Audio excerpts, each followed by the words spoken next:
Good evening, everyone. My name is Tariqul Islam, and I am the lead coordinator for the Rise for Rohingya campaign. While I'm thrilled to welcome all of you to this event tonight, I am also saddened by the circumstances that have brought us here. The Rohingya, a Muslim minority of Burma of approximately 2 million people, are enduring a protracted and ongoing ethnic cleansing campaign. The Myanmar authorities have systematically driven the Rohingya out of the country. Over the last 5 decades, the government has stripped their citizenship, terrorized them, and destroyed their homes. Since August 2017, the Myanmar military and militia burned hundreds of villages and forced over 1 million to flee to Bangladesh. Tonight, we have come together under the roof of a great institution. Universities are wonderful places for sharing knowledge. At the same time, universities are spaces to question and search for new knowledge. The purpose of this event is to unpack the complexity of the Rohingya crisis through active dialogue and discussion. Furthermore, through your generous donation, you can apply what you learn here to make a difference. To organize this particular event required the support and help of many people. I would like to take this opportunity to express my gratitude to Rashid Khan, Tahamid Zawad, Ramim Shafi, Shaheen Haq, Shima Akhtar, Dan Evans, Sheikh Hassan, Timothy Davis, and Nancy Gesner for always being there for me. I would also like to thank Emily Daughtry and Elizabeth Gaffney, the program manager at the Catalyst Foundation for Universal Education, for generously agreeing to match donations up to $20,000 for our educational and healthcare initiative for Rohingya refugees. Donations are tax deductible and can be made on our website, riseforrohingya.org. Finally, I am forever indebted to John Sexton for believing in this campaign and encouraging me and the other organizers when roadblocks presented themselves. John, I could not have asked for a better mentor or hugger than you. Our first speaker is Imam Khalid Latif. He is the executive director and Imam for the Islamic Center at New York University, from where he graduated. Under Khalid's leadership, the NYU Islamic Center became a leading institution among the American Muslim community and raises substantial funds each year for humanitarian efforts. Recently, he became an advocate for the Rohingya crisis after personally visiting refugee camps in Bangladesh. Please welcome Imam Latif, who will be describing his experience at the Rohingya refugee camps.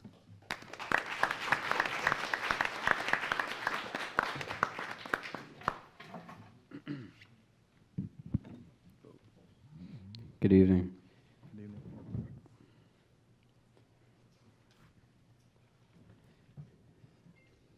So before I run you through some pictures from my visit to the camps, I want to give you a little bit of insight into just my experiences and interactions with this crisis.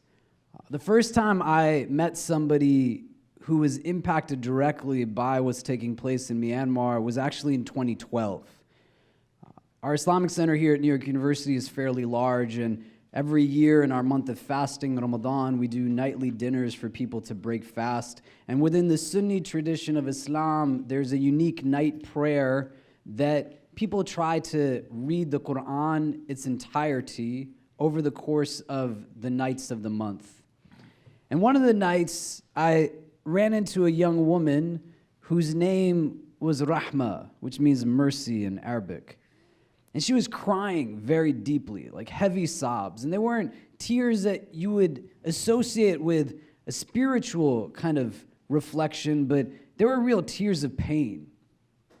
And so I went to see what was happening with her, and she said that she was from this part of the world, and in the village that she was in, they had at one point 14 people who had memorized the Quran in its entirety, and she said they came and burned alive 12 of them.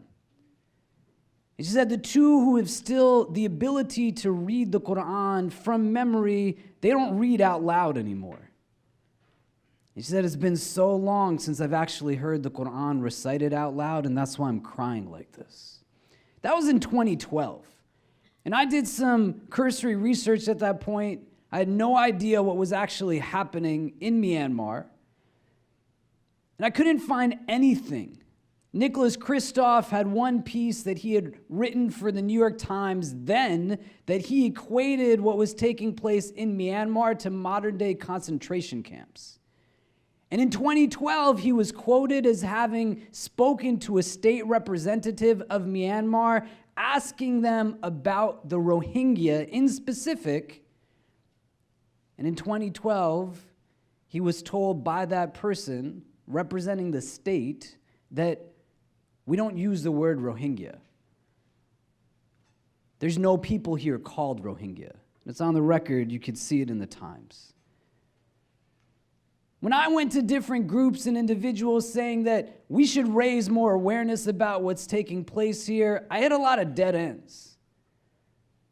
And now, more than 5.5 years later, you want to think out what has escalated, not what you have just been told, because quite often we make our decisions based off of narrative that's imposed upon us, rather than becoming informed with what's actually transpiring. And so when I went, it was maybe about a month or so after the government of Bangladesh had opened up its border between Myanmar to let in refugees. And there's probably already about a couple 100,000, give or take, that were in Bangladesh. But in those short weeks, 500,000 more crossed over the border. And they were saying at that point, at least 1,000 more a day were coming across the border. And I wanted to share with you just some of the people that I met so that firstly you could understand that these are individual people, not just statistics. And that 500,000 has raised itself to about 700,000 with the additional 200 that were already there. You're talking about 1 million people that are refugees, many of whom were already internally displaced, and what they fled was just ethnic cleansing, sheer genocide. The numbers that I was told when I was on the ground there were probably of the hundreds of thousands that were on these 3,000 or so acres of land that had been allocated by the Bangladeshi government. About 60 to 80% are women and children. They're living, after walking for days, fleeing violence, on undeveloped land in a developing country, no access to a lot of basic resources, needs and necessities not being met. And for many of these women and children, they're not walking just as you and I would walk casually around in the city, but most of them have left fleeing bullets being shot at them. They've left after they've seen loved ones killed in front of them. I walked through those camps for about a week, and I couldn't actually go into Myanmar, which I wanted to. There was tons of relief organizations that were on the ground there, not given the green light to do work, but they were collecting media to raise awareness from all over the world. And they said, you can't go into Myanmar because you will be killed if you go in. People who were Muslim that were coming from different parts of the world had removed headscarves, shaved off beards, because anything that even had the word Islam written on it was being torched at the border. There wasn't one refugee that I met who couldn't say to me that they hadn't seen loved ones literally burned alive in front of their eyes. There wasn't one refugee who I met who couldn't tell me about neighbors and family members being barricaded into homes, the homes then set on fire so that everything that these people owned, along with they themselves, was burned down to the ground. People telling me about literal villages that were lined up one by one next to each other and then shot point blank, and then whether people had actually died or not from the bullet, acid was then poured onto their bodies. As we talk about 500,000, and even on the lower end, 60% of those are children and women, fleeing from bullets being shot at them, after likely seeing their husbands, their fathers killed in those ways, let alone generations, you want to really be able to contextualize as best as you can.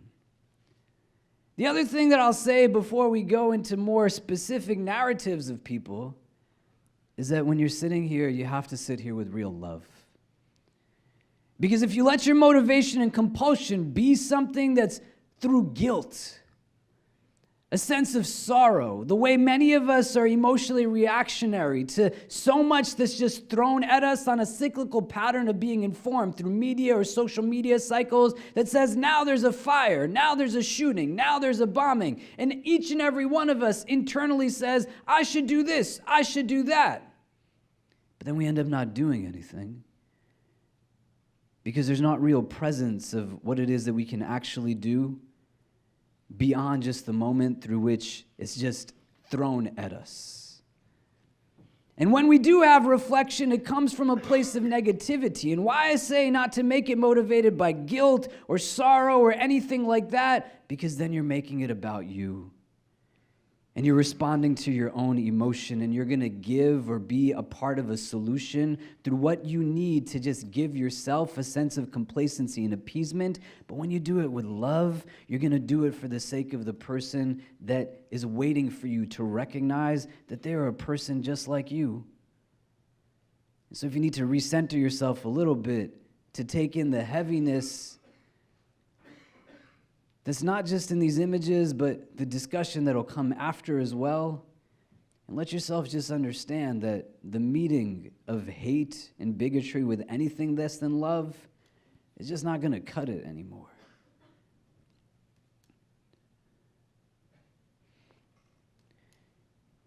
The children that we have pictured are children who are all fully clothed just because the pictures we were taking, we did not want to be disrespectful. The majority of children did not have any clothes to wear.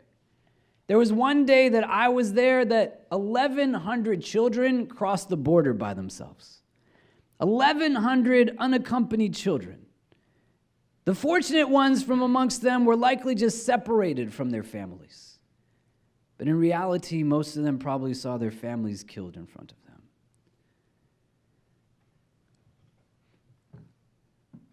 What you don't see on this side is infrastructure that's being built. So in a humanitarian crisis, it's not that everybody just comes and they're met with everything already developed, but while these people are coming in, there's also groups on the ground that are building everything that they need to have. So behind us is a structure that essentially you could say is two different spaces. One that's all where men are seated, and on the other end are women, some of whom are holding their children. Why you have to support actual organizations that have processes and mechanisms established is because if you go and throw a bunch of things on the back of a car and you start passing them out to people, the strongest people are going to be the ones to get the food and the water and medicines. And it's not that they're doing it out of spite for others or out of greed. They just need to live. And so many of these women who had to walk with those children that made up the 60 to 80%, they're not going to be able to just leave their babies somewhere and then go to the car, but they're walking with them. And so here there's systems of order that are being put into place that allow for people to have equitable distribution that these humanitarian groups are coming and putting into place. They're going to the extent that they're venturing into areas that at times are not so safe, many of whom would go into Myanmar. And here in Bangladesh, they're setting up the structure to meet the basic needs of people. So we're passing out oil, we're passing out rice, we're passing out non-perishables. You can see this woman, she's got the oil and she's holding one bag and she's got her baby, and there's a second bag that I have to give to her. And I don't know where she's going to hold it, and so I say, what are you going to do? And she says, put it on my head. Where else am I going to take it? The closest tent that this woman could be possibly living in is at least 20 minutes walking from where we are. It was 104 degrees every day that we were there. And there's no running water. But she's got to do what she needs to do because she just has to survive. If you look at the ground here, it's very muddy. These camps are built into areas that are heavily stricken with rainfall, and that water is hitting the tents that they're living in, which is essentially bamboo sticks with tarp, and where there's holes in the tarp, there's plastic bags. And when it rains, everything just washes itself because of the mud. You can see the garbage, you can see the trash, and I want you to just keep that in the back of your heads as we start going through some of the rest of this. This was the first refugee that I met. His name is Nur Alam. Nur Alam is surrounded, you can't see them so well, by some of his grandchildren and some of his family members. We have a holiday in Islam that's called Eid al-Adha that takes place around the time of Hajj, the pilgrimage to Mecca. And it celebrates the Abrahamic narrative of sacrifice, where the prophet Abraham is commanded to sacrifice his son. It's a holiday. And Nur Alam said that on that holiday, the Rakhine army and Buddhist mobs came, burned alive all of his livestock, killed his brothers, along with some of his grandchildren, then set fire to his home, and it took him 5 days to walk with the rest of his family to this camp. That's not 5 days with breaks in between. These people are fleeing death, so they just move. They don't have anything to take with them, not even just because they're leaving in a frenzy, but everything that they owned was just destroyed. And so I said to Nur Alam, what do you want? And he says, I just want a safe place for my children to be able to grow and live, where they're not going to have to worry if tomorrow somebody's going to come and literally slaughter them.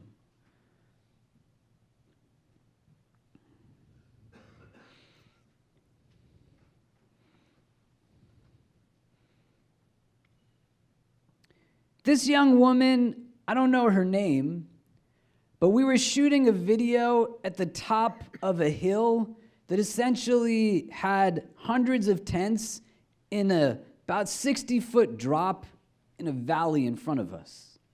And while we were filming, this young girl, she ran around the edge of it. And so a couple of us jumped to grab her because she could slip and fall. There's no guardrail. And then I said, where are her parents? But the reality is she doesn't have any parents.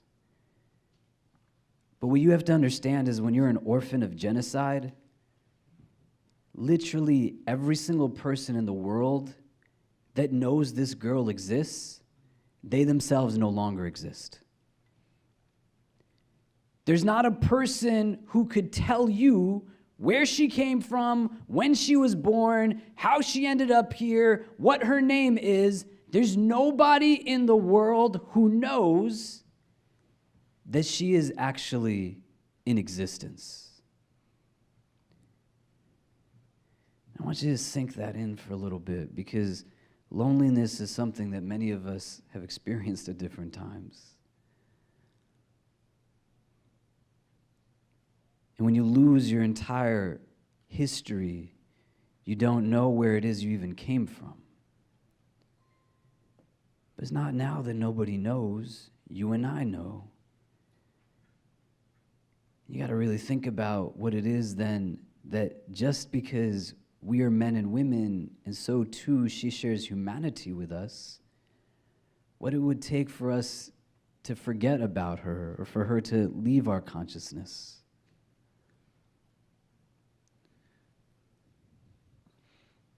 And still is remarkable just the level of resilience and contentment, especially amongst these children. This young man, if you look at his left hand, there's a scar on it. And when I asked him how he got his scar, he said that while he was fleeing the violence, a bullet actually hit him in his hand. But because he had to walk about 6 days to the refugee camps in Bangladesh, and there was no medical facilities for him, he had to remove the bullet on his own, and then he had to also medicate his hand by himself. And that scar is where the bullet landed on him.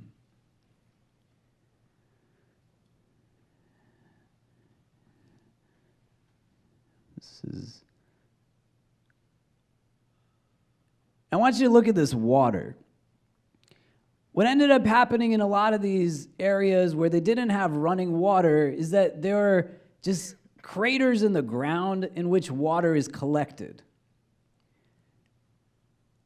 That water has animals bathing in it, garbage gets dropped in it. When the rain falls, the 4 or 5 latrines that are set up without any real sewage system that also have about 20 or 30,000 people using them, everything from within those latrines ends up in that water as well. And then a lot of people drink that water because they have nothing else to drink. This woman's name is Assia Khatun. When I was there, she was 8 months pregnant. Assia Khatun had her daughter with her, along with the daughter in her womb. Her husband was still alive, but she too saw many loved ones killed in front of her as she fled. This 8-month pregnant woman walked 7 days, 8 months pregnant, as bullets were shot at her, and she had just seen family members killed. And I asked her, "What are you doing with the water in front of your tent?" And she said, "I'm gathering it to clean the house and wash some of our clothes and items and other things." And then she said really quickly, "And I'm going to drink it. My family's going to drink it." She said, "We don't have anything else to drink. What are we supposed to do?" She said, "My daughter, who's alive, she's already really sick from it." She said, "I have no idea what it's doing to the baby in my womb." She said, "What other choice do we have?" And what some of these people were doing, they were taking the water out of these things, taking a simple sheet, like the scarf she has on her head, and running the water through that. And I said, "What are you doing?" She said, "This is our filter." She's 8 months pregnant, man.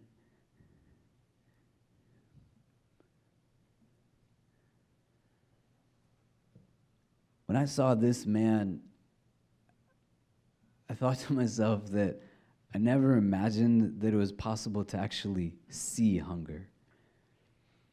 That you could feel hunger, and you might get to a space where your stomach is telling you, but he, along with many other people, were just skeletons. And that's not meant to be offensive, but to understand the food insecurity is high. And that didn't happen from being just in refugee camps. That's what's happening in Myanmar. People send over goods, and people who are officials on the other ends are either just taking it for themselves or they're torching it. Many of the groups that I saw there, their senior leadership was going into Myanmar. Islamic Relief is one such organization that its president, Anwar Khan, he didn't let the rest of Islamic Relief USA, which is a 4-star charity by Charity Navigator in this country, and I say that because there's a lot of people who hate Islam who have also said terrible things about Islamic Relief USA. Anwar Khan would not let any of his staff or employees, hundreds of them, go into Myanmar. He didn't let me go into Myanmar. But he went himself into Myanmar to ensure that what they were donating to the people actually got to the people, so that things like this wouldn't happen. And it's not just one man that looks like this, but there's many people who look like this. And they look like that because they don't have food to eat. And the people are still just trying to build for themselves. That where they are is 100 times better. There are movements now that are saying that these people should be sent back to Myanmar, that they're being told that nothing will happen. If they go back, they will be killed. There's no ifs, ands, or buts about it. They will be killed.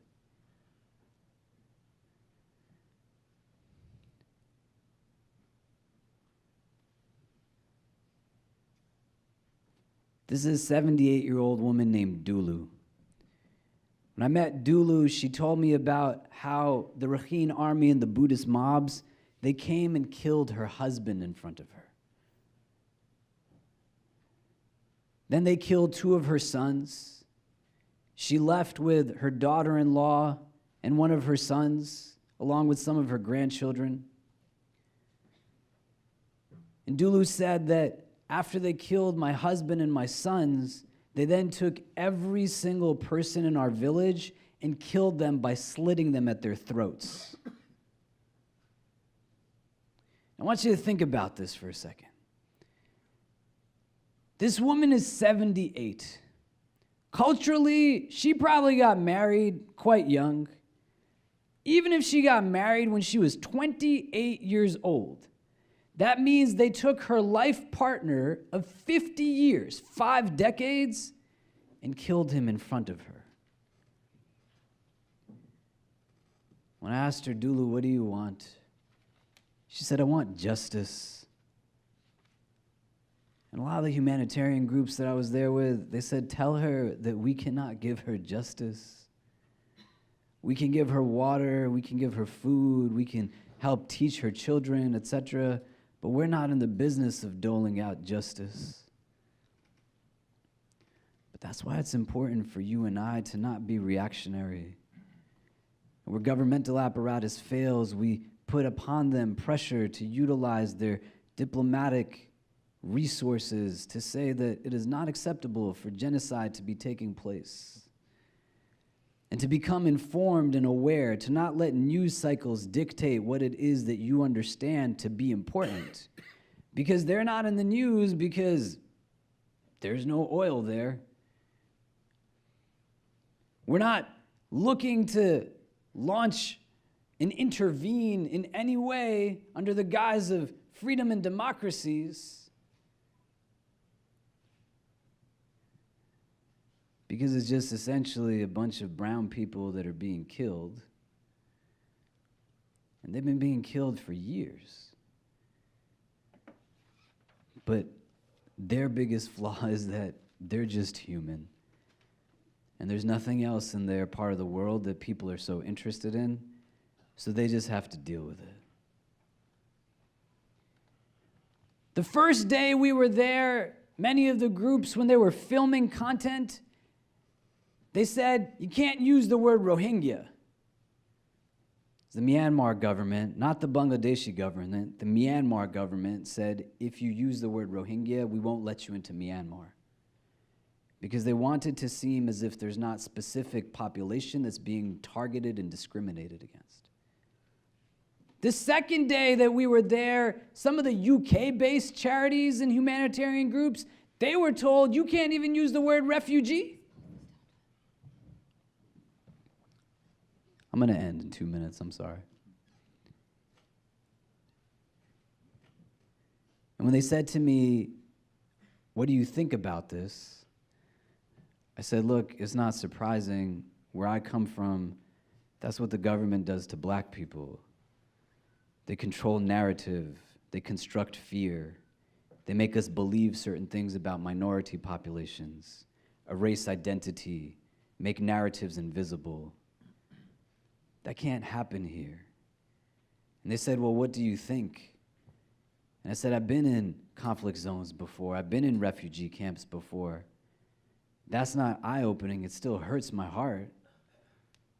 But I said, what's killing these people is not just the perpetrators of hate, but it's a global epidemic of indifference, where especially when genocide transpires, that's essentially what it is. Because when genocide happens, it's not just those that are committing the acts of violence that are killing people, but when genocide happens, all of us are killing these people.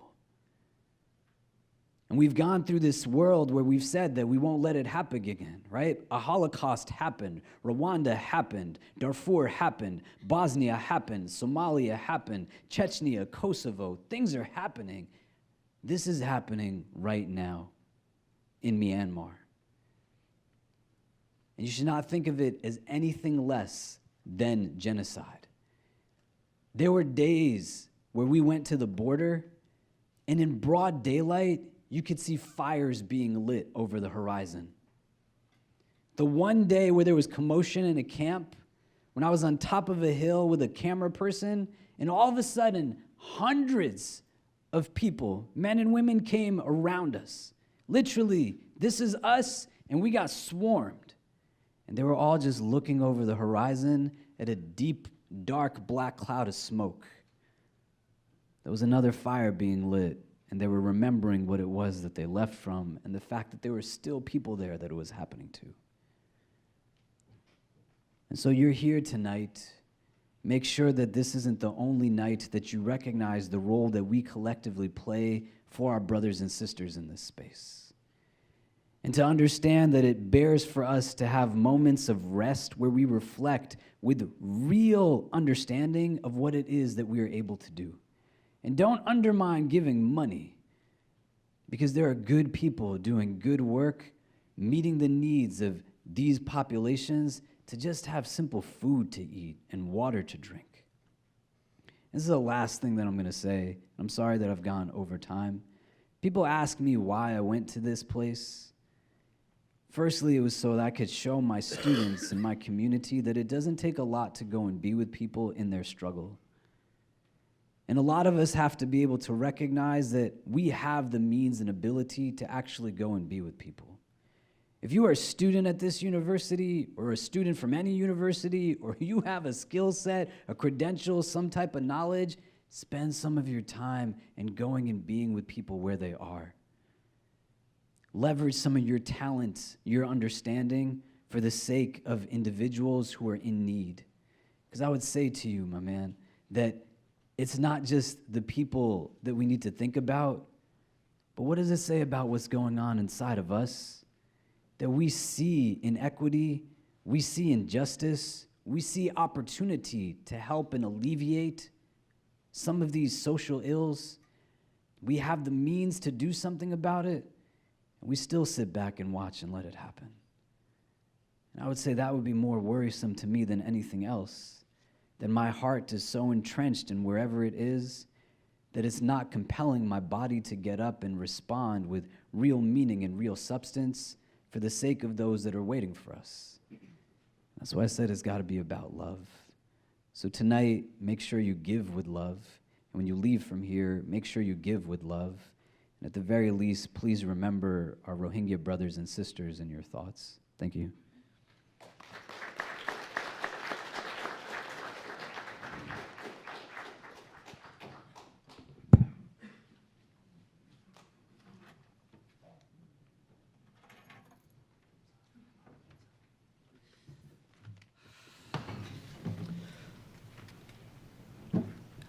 I guess that was sort of powerful. Well, I guess that great speech by Imam Khalid just reminded me of a great quote by Dr. King.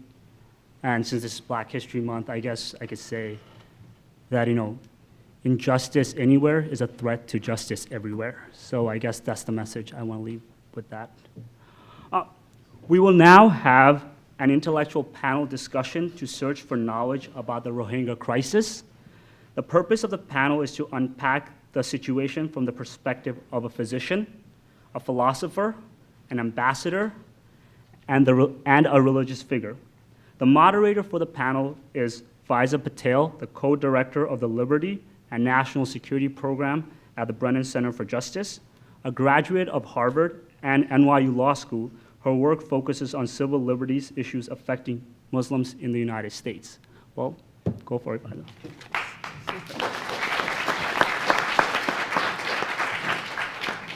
Thank you so much. And thank you, Imam Khalid, for those incredibly moving words. And I also want to thank our organizers, the young men and women of Rise for Rohingya, who've put together this incredible event and managed to corral a really distinguished and diverse panel of speakers who I think will really add to all of our knowledge. So well done, and congratulations on this.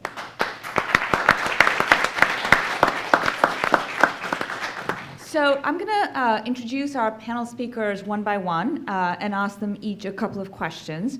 And I know I'm going to start with Ambassador Mausd Bin Momen, who's Bangladesh's ambassador and special representative to the United Nations. Most recently, he was the acting president of the UNGA, which is a big honor. And of course, as we all know, Bangladesh is a critical player in this issue, so I think his participation is really welcome. And I believe the ambassador has a short PowerPoint that he wants to start with. Please.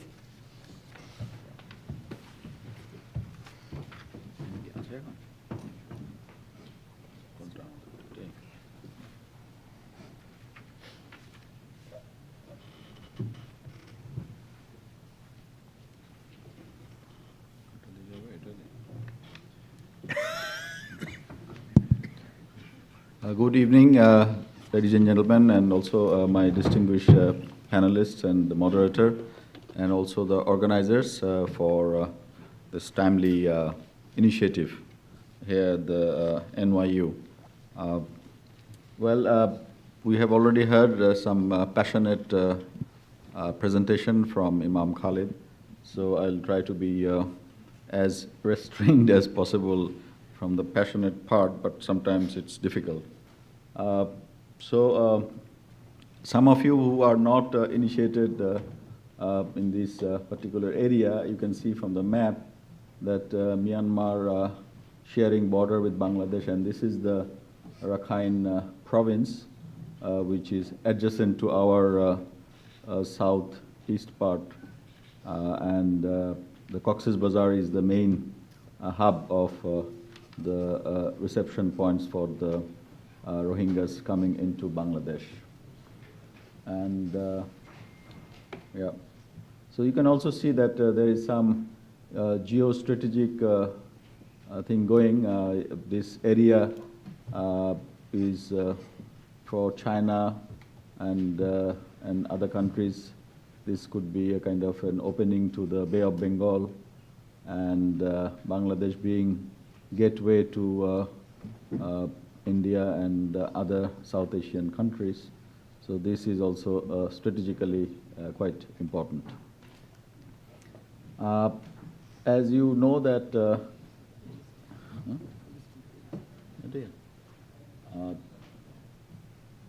incidents have already been narrated not only by Imam Khalid, but we have seen time and again in various those of you who follow New York Times, various articles, New York Times articles, you can follow the situation quite well.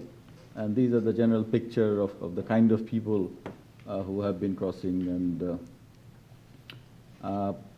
regarding the numbers, as has been mentioned already, over 1 million are in Bangladesh. And this time around, there are about 700,000, but actually October 2016 we had another episode where 87,000 people entered, and before that we had about 300,000 who are actually undocumented Rohingyas who came into Bangladesh and then went back and again came back because of the situation prevailing there.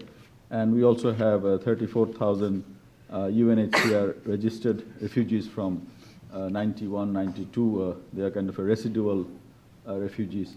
And to date, this Rohingya flow continues. Some of the camp situation already mentioned by Imam Khalid. These are one of the biggest camps in Bangladesh, Kutupalong extension site. Probably he went there. You can see by comparison, this is one of the largest camps in the world containing refugees. When he was there, I think the situation was really sort of terrible. But now, as time goes by, I think things are better organized, and I'm hoping, and I received information that things are better organized right now. There are multi-dimensionality and some multi-layer sort of crises going on. This is partly economic, then security and border, then also environmental, social, political, and all these are happening at the same time. Of course, environmental disaster for the area concerned. Space is a big problem. As you know, Bangladesh is not a very big country in terms of the area. And then, of course, when you receive such big numbers of people, there is always a law and order challenge. And the host community has also been outnumbered by the inflow of the Rohingyas. So that has its own social and economic and also political impact. We have opened our border since August 2017, and as a result, unhindered access has also been provided to UN and other humanitarian agencies and to international media. And many international NGOs and INGOs are also working side by side with various governments who are also building hospitals or other facilities. As already mentioned, 58% are children, and we have so far counted about 30,000 women who are pregnant, and 36,373 are orphan. On the other hand, 7,771 children they don't have neither parents, so that's a big number. We have allocated land, including our forest area and and other administrative arrangements, and biometric registration is going on for the camp population, so that it would be helpful eventually during repatriation. Our Prime Minister last September, when she was here addressing the General Assembly, she made a 5-point proposal, and some of these are still valid, you can see. Especially, I would say, when we are talking about repatriation, if you see the number 3 point, which is all civilians, irrespective of religion and ethnicity, must be protected in Myanmar. And for that, safe zones could be created inside Myanmar under UN supervision. So I think at this point of time, we are really taking the repatriation process further. This could be an extremely relevant point.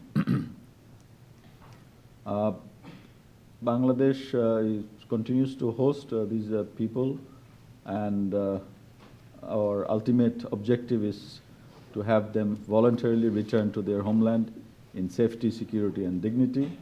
And Bangladesh is engaged with Myanmar and the international community to ensure the rights of the Rohingyas, including a right to safe, voluntary, and dignified return. You can see from the top photograph that the Prime Minister cannot hold her tears meeting these children. So these are moving scenes. Anybody who goes there can feel that way, I guess.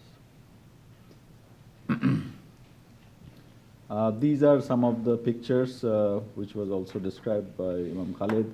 The conditions under which the temporary shelters or camps are being built. Trees have chopped off, and then these hillside, these temporary shelters are being made. And you can see the environmental damage done on the left side before May 2017, and on the right side after all the trees were cut. This is evident that this is having serious damage to our environment, and not to mention the impact on wildlife habitat, and also creating impact on the labor market and the local cost of essentials for the host population, and also the impact on the access to public services and the law and order situation. So the host communities, so far they are extremely sympathetic and having lot of empathy for these people, but you never know, that can also limit its, reach its limits.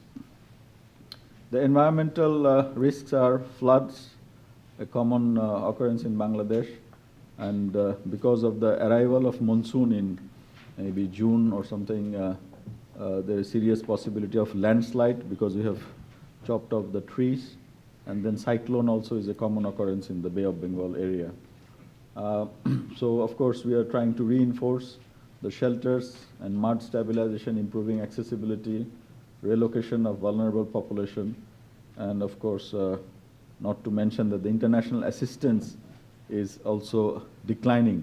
There's always another crisis, another natural disaster somewhere in the world, and then the world or the international humanitarian community rushes to that.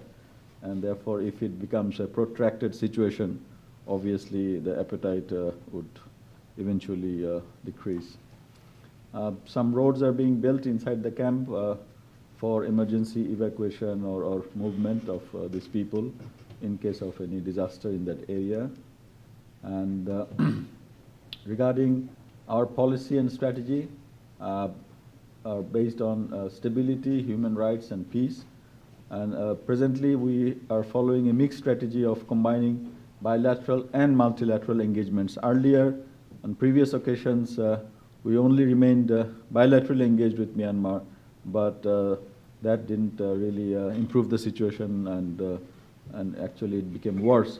So this time, we are determined to also engage our multilateral platforms to make awareness as well as ask for their help and assistance. And we remain consistently engaged with Myanmar for a bilateral solution to this problem, engaged with the UN human rights mechanisms, the third committee resolution we have passed at the UNGA last year, and also the special session at the Human Rights Council was also held last December. And the Security Council discussions are going on. You know, this month also earlier, we had an open debate on Myanmar, which is kind of rare. Only last, I think, 3-4 months we have had 3-4 rounds of discussions, and the council members all reiterated their resolve to have this item or this issue as a top priority in the council. And the Secretary General also in his recent listing of priority issues mentioned the Rohingya crisis. We are engaging with friendly countries, and here in the United States, the Congress and the Senate and the State Department, they are actually quite forthcoming in recent times, passing several bills and also having sanctions on individuals who can be held responsible. We have hosted numerous missions from international community, humanitarian actors, and UN and friendly countries to visit the Rohingya camps, because that itself is an eye-opener, and that can lead to other possibilities of engagement of the international community. We have had also some bilateral negotiations with Myanmar, and arrangement of return signed on 23rd November for the repatriation, then also formation of the joint working group, JWG, and its TOR was agreed upon on 19 December, and the physical arrangement for repatriation signed at the first meeting of the JWG on 15 to 16 January 2018 in Myanmar. And from the Bangladesh side, the Foreign Secretary, Mohammad Shahidul Haq, he was here last week. So he's heading the JWG, and I took the presentation which he also made to the diplomats in the evening. From the human rights point of view, we assured the international community that no one will be forced to return, and complying international standards. UNHCR has been involved from our side, and ensuring sustainable return. That means there should not be any criminalization of these people when they go back, no discrimination, and resettlement and reintegration has to be ensured.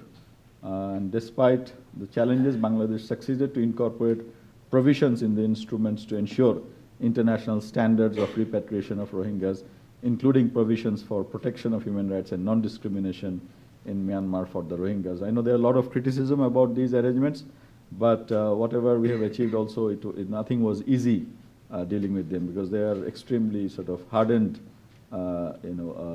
positions from where they were negotiating. What next? As already mentioned, we have seen from Holocaust, from Rwanda, and from other places that never to repeat atrocities in Rakhine against the Rohingyas. But we have heard that slogan before. And sincere, immediate, and unconditional implementation of the Annan Commission report, which is everybody is agreeing to that. I haven't heard any Security Council member, permanent or otherwise, who has opposed this. International community must increase its efforts to resolve this humanitarian crisis by returning Rohingyas to their homeland in safety, security, and dignity. This is very important. And the Rohingyas are not part of the problem, rather part of the solution in Rakhine, because they are, human beings, and they are also they can also contribute to the economic development of Myanmar. If there are development projects there, they can actually be part of that.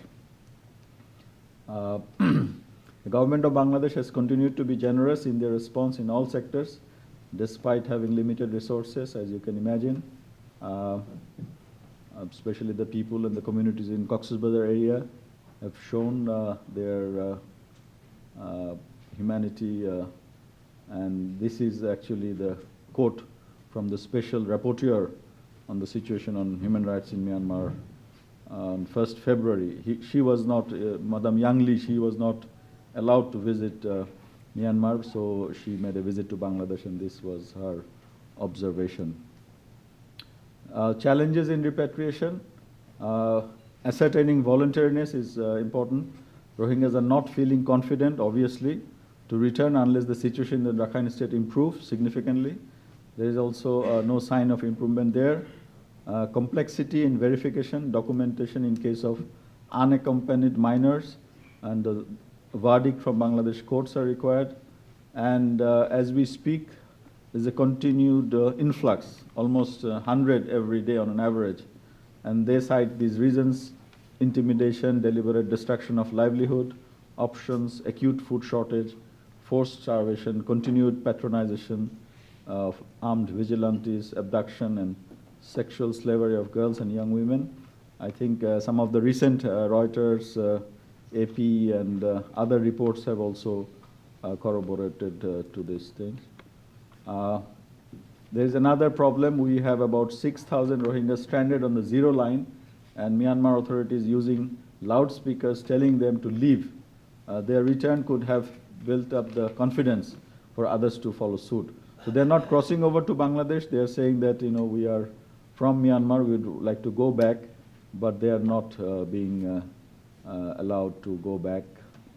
So unless these people are sent back or taken back to their homes, the people who have already crossed the borders, they will not have the confidence to cross over during any repatriation process.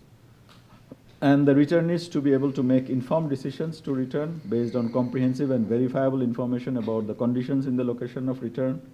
Very little details on Myanmar's resettlement, reintegration plans. So far, we have seen barbed wire kind of enclosures resembling concentration camps. So obviously, that will not have enough confidence for the population to return. And also, they would like to go back to their homes. They don't want to go from one camp to another camp. They need some certainty. And obviously, the recent discoveries of the mass graves are not going to help the situation. What needs to be done? Keeping the issue alive on the agenda of the international community in general, and the Security Council in particular, to take custodianship of the repatriation process for its speedy implementation. We have been pushing the Security Council to visit Bangladesh and Rakhine State, creating favorable conditions on the ground by Myanmar. and unfettered presence and access of relevant UN agencies and other humanitarian actors in the Rakhine State, which is very important to give some kind of physical assurance. And here that safe zone concept can be relevant. And Secretary General's immediate appointment of a special envoy, which was the main thrust of the third committee resolution, which was adopted in the GA. But the most important or critical issue is also accountability and justice. Imam Khalid has mentioned this. I don't want to elaborate too much on that. This is, we think, the responsibility of the international community to also elaborate. So I'll stop here, and maybe there would be some discussions at some point. Thank you very much.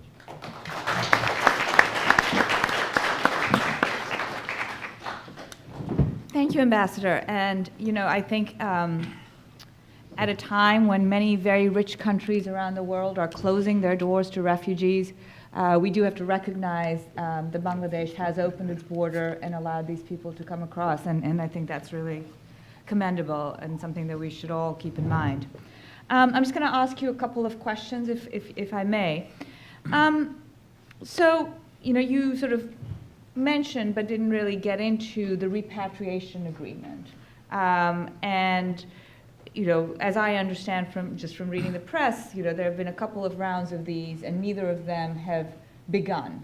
And what I read was that the Myanmar government had set up a system by which, I don't know, maybe 300 or 500 people a day could be processed, which would take, I don't know, 10 years or something for all these people to go back home. So I guess my question to you is are those repatriation schemes at all viable in the short term, in the next, say, 2 to 3 years? This is what we have to work with.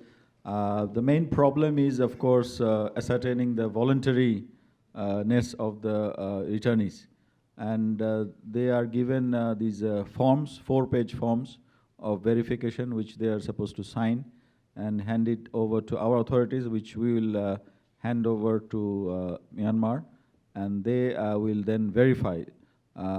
Very recently, I think a couple of days ago, we have handed over a list of 8,000 plus persons, and they can take up to 2 months from their side for the verification, and then the actual repatriation can start through the 2 reception centers or transit points, as you said, 350 per day, but the number can be increased eventually if situation so permits. So it may not take 10 years if there is a will on the Myanmar side and a determination to take these people back. But the most important thing is to have something on the ground more visible in terms of reconstruction of their homes and their livelihood, ensuring their livelihood. So those are the more sort of tricky questions at this point. But we have engaged with them in good faith, and also, as you can imagine, some of the regional powers are also sort of requesting us or telling us that this path should be taken. So we are doing that.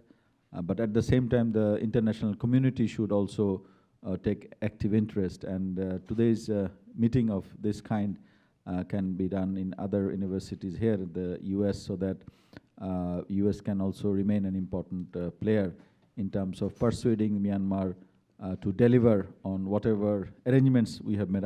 I know that this is not enough, but this is a beginning. And if there is enough will, this can work eventually. It may not be in 2-3 years, but maybe it will take some more. But the main problem is to see whether the conditions on the ground improve substantively or not. So, I mean, let's just follow up a little bit on this issue of conditions on the ground. So there's obviously the issue of security, right? Just physical security. But there are long-standing issues with this community as being treated as not being part of Myanmar, as not being legitimate residents, much less citizens of that country, and long-standing discrimination in employment, freedom to move. I mean, there are these, decades-old issues over here. I mean, if if there is repatriation, even with a guarantee of physical safety, say the kind of safe zones that your government has proposed, isn't that simply going to perpetuate this same second-class thing and have the same dynamic erupt potentially after a few years? I mean, it seems like I know it's a difficult and knotty problem, but how do you manage those two issues? So this time we are also very serious about the conditions other than security. Security is the necessary condition. Without security, no one will go, and we will also not allow these people in the first place to go. But more importantly is their rights. So the ultimate right to their citizenship, which was taken away from them in 1982 through the Citizenship Act, and the Kofi Annan Commission report has also mentioned about amending that. So that is at the heart of this problem. But other than that, livelihood issues are also very important. They have to move around. They have to do. They have to be. They have to be allowed to do fishing in the Bay of Bengal. They have to be allowed to cultivate in their lands. They have to be allowed to do carry out petty business in the marketplaces, and more importantly also the behavior or the attitude of their neighbors and others living in those villages, that has to be also adjusted. We have heard terrible narratives used by the Buddhist monks about these people, which was not really helpful, that really stirred up the situation. So we need a comprehensive approach inside Myanmar. Security, sustainability or livelihood sustainability with basic rights, and then these other factors involving the socio-cultural, psychological, that kind of environment also needs to improve. Otherwise, there's people, even if they go, then in 5 years' time, 10 years' time, they will come back again. Thank you, Ambassador. In the interest of time, I have many more questions to ask you, but I think we're going to move on to the rest of our panelists. So let me start with Professor Appiah. He's a professor of philosophy and law at NYU. It sounds like a great job. He's also a leading thinker and author on issues of race and morality, and a recipient of the National Humanities Medal. So, Professor, let me ask you this. We're looking at this situation where you have these immense human rights violations going on in Myanmar. We have a major humanitarian crisis. What are the international legal obligations over here? What is the framework we should be looking at? I mean, many of the countries in the region, including, I believe, Myanmar, Indonesia, Malaysia, haven't ratified the Refugee Convention. So what are we looking at in terms of framework as we start to look at this? Well, I'm not an expert on the relevant international law, but I do have a view about the basic framework. I think the basic framework of current international law is profoundly inadequate in relation to these problems, and this is showing up not just here in the Bay of Bengal, but in the Middle East as well. The fundamental problem is that the way we think about asylum and refugees is in legally speaking, is that we put the obligation on the first place people show up. But that's ridiculous. We should have an international system for sharing the burden because it's an international problem and because the capacity to respond to the need is extremely differentially distributed, and there are places that could do a lot more. I mean, Bangladesh is really, I want to underscore what you said, Bangladesh is behaving astonishingly well, given that they're a very poor country which has plenty of its own people to worry about.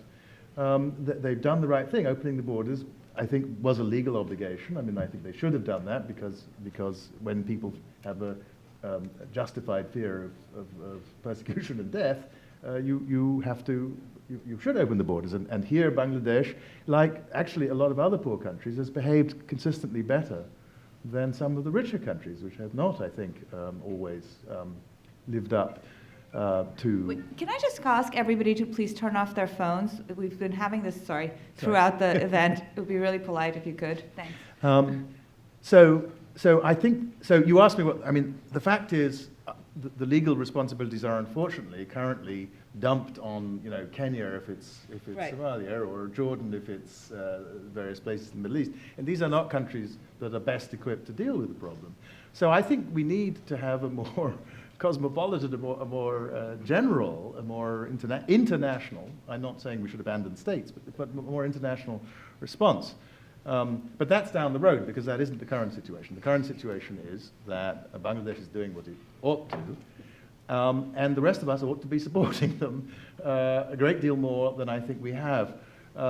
As the ambassador said, the level of support, just material support, often goes down after the first crisis.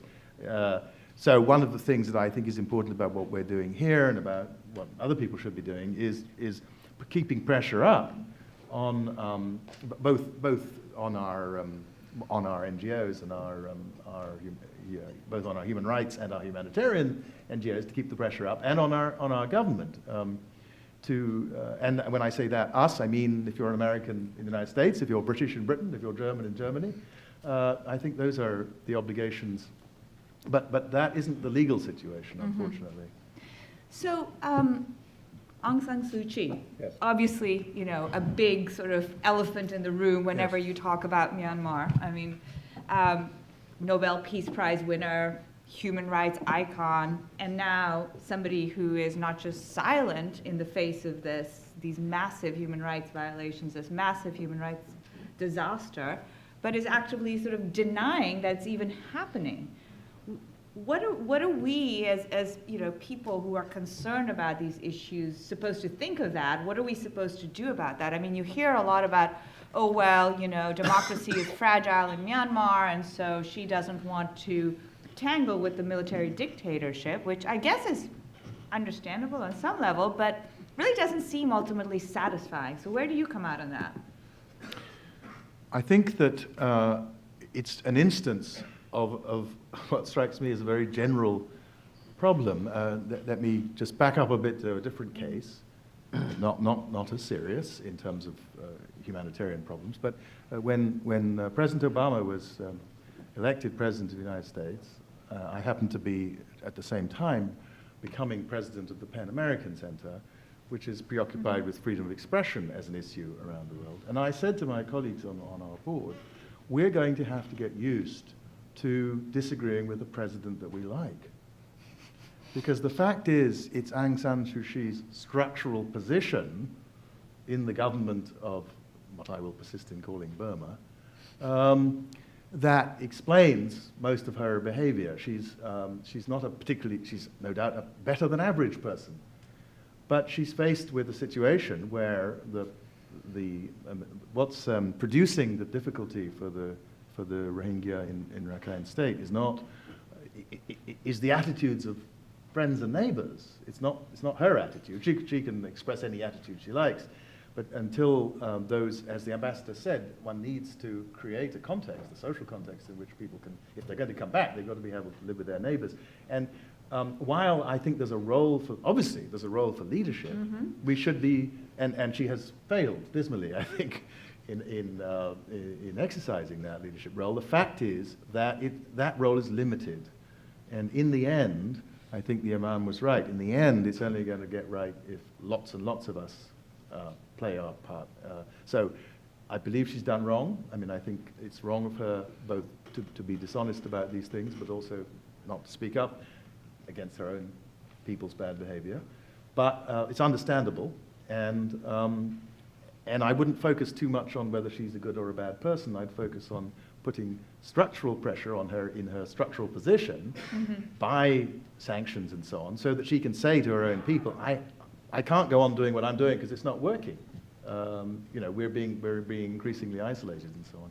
So I think, I mean, Bangladesh is negotiating, the ambassador says in good faith, I'm inclined to believe him.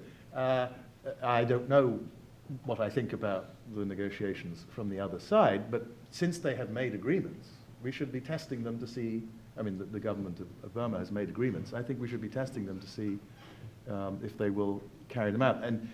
But that means consistently doing the little each of us can to put pressure on them, because, and you know, basically the whole point about the regime of human rights starting with the UDHR, is that it imposes on all of us a collective obligation to ensure that everybody else in the world has access to the rights in that system. It's not the government of the United States' job or the government of China's job. It's everybody's job, including the government of the United States and the government of China. Well, let's talk about the government of the United States for a Okay. moment, then, since you mentioned My it. favorite topic. So the Obama administration, December 2016, restores aid to Myanmar. Yeah. Was that a mistake? Well, hindsight is 20/20 vision. Well, December 2016, there was a lot of information Yeah. already, right? It wasn't. It's not hindsight. You're pushing and pulling at the same time, right? I mean, nobody thought that what the government of Burma was doing at that point was anything close to perfect. But the question was, if you let off in this way, could you induce them to do more? And it turned out that didn't work. So we should have strong sanctions back. Because, as I said, what makes leaders do the right thing isn't being a good person. It's though it helps if you're a good person. I'm not against good people being in leadership, but what really helps is putting them under pressure. I mean, the current regime in this country, the current government, has known for its moral leadership. known for its moral leadership, but it has referred to this as ethnic cleansing. I mean, our Secretary of State has called it ethnic cleansing, which is what it is. And we are struggling. I mean, everybody knows that there's a struggle a legal struggle about the question of whether you want to call something a genocide, because in principle, if you call something a genocide, that's supposed to kick in all kinds of things that nobody really wants to do. So I think, but the point is, we should use we as citizens of our own, whatever state you're a citizen of, should be putting pressure, I think, on our governments, whether they're in this region or not, because, as I say, this is an international obligation. The ambassador is right that the Security Council is the main international mechanism by which progress could be made here if they were willing to go ahead. But the last thing I want to say, just on this topic, is that I think once you've gotten to this point in relations between communities, we can't be Pollyanna-ish about how difficult it is to restore things. And looking at that map, you think there's an obvious solution, right? Rakhine State should be granted to Bangladesh by the international system. Oh my. because that would solve all these problems, and the bad behavior of the people in Rakhine State who are not Rohingya would be rewarded by letting them see what happens if you behave badly. But that's not going to happen. I think we can put pressure. I think we should put pressure. And the point about the UDHR is it's our duty to put pressure. When I say I mean... And by UDHR, you mean the Universal Declaration of Human Rights. I mean, these are violations of... I mean, it's violations of lots of things. It's violations of, I think, of the Genocide Convention and so on. But it's at least a violation of that. And that places upon all of us the responsibility to make known what's going on, to challenge our own authorities to do something about it, and I think also be good, as we're trying to do today, to help in any way we can with provision of aid while people are in the camps, which will be, let's face it, it's going to be a long time. Mm-hmm. So speaking of relations between communities, I'm going to turn to Rabbi Sarna, who also of NYU, look at that, where you both teach and serve as university chaplain and director of the Center for Jewish Life. And I understand you and Imam Khalid have been involved in some innovative interfaith work, which seems like just the thing that's needed here. You look at these stories, right? You look at these pictures, and you read about the kinds of things that circulate on Facebook in Myanmar and the absolute dehumanization of the Rohingya, and you think, my God, how would these people ever live together again? I'm listening to all the kinds of action that need to be taken, both on an international level, national level, humanitarian aid, and one of the things that occurred to me is that if you look at our second book of the Torah, the book of Exodus. One way to read the book of Exodus is as answering the question, how to respond to systematic oppression. how do we respond to systematic killing based on ethnicity? Of course, the firstborn males of the Hebrews were thrown into the Nile. And it's interesting because of everything that the book of Exodus chooses to focus on. It's not reconciliation, it's not repatriation, and it's not forgiveness. It's actually memory. Memory. The second half of the book of Exodus is about memory. And it's about telling the story. It's about transmitting the story to the next generation. It's about so many rituals and norms established in the Hebrew faith and the Jewish faith are about remembering that we once upon a time were slaves in Egypt, and therefore we have an obligation to protect and to lift up the refugee, the stranger, the widow, the orphan. And I think that is, I'm not saying it's the most important step, but it's a very important piece of the conversation. How can we remember, and not just for the next generation, but for generations? Someone referenced, I think it was the ambassador, what it's like to return and to see mass graves. What is it like to return and to see no graves, to see no memory? There is a horror associated with mass graves, but how are those mass graves going to be marked? And of course, that's one of the difficulties with the oppression of slavery in this country. Where do you go to pay tribute? Where were all the slaves buried? We don't know. And so that's one of the important messages that at least the Jewish community has to bring to the tables. I'm speaking for myself. How can we aid in that process of creating the kind of memory which will stand for a long time? So, I mean, I'm thinking about, the various instances where, you've had to deal with these kinds of situations. I believe we have a special rapporteur as well, right? For, what are they called?